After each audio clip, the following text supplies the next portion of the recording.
আসসালামু আলাইকুম। চলে আসলাম আমার প্রেজেন্ট সেকেন্ড ভাইরাল চুড়িটা নিয়ে।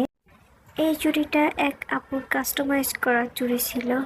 অবশ্য আমি কালার চয়েস করে দিয়েছিলাম। আপু বলছি যে আমার মতো করে জন্য আমি একটা ডিজাইন করে দিই। আপু তাই চুড়ির সেটটি তার ছোট্ট সোনামণির জন্য নিয়েছিল। তো আমি এই ডিজাইনটা ক্রিয়েট করার পর অনেক বেশি সাড়া পেয়েছি। আলহামদুলিল্লাহ, আলহামদুলিল্লাহ, আলহামদুলিল্লাহ। আপনারাও যারা আপনার ছোট্ট সোনামণি বা আপনাদের জন্য বা আপনার সোনামণির সাথে ম্যাচিং করে করে চুড়ি পরতে চান, তারা আমার পেজে নক দিতে পারেন। ইনশাআল্লাহ আপনারা প্রোডাক্ট নিয়ে স্যাটিসফাইড হবেন। আমরা প্রতিটা প্রোডাক্ট অনেক ভালোবাসা এবং যত্নের সহিত তৈরি করি। আপনারা যদি কোনো প্রোডাক্ট নেন তো সেটা পার্সেল রিসিভ করে চেক করে যদি পছন্দ হয় নেবেন, পছন্দ না হলে ডেলিভারি চার্জ দিয়ে রিটার্ন করে দিতে পারবেন, কোনো সমস্যা নেই। আল্লাহ হাফেজ।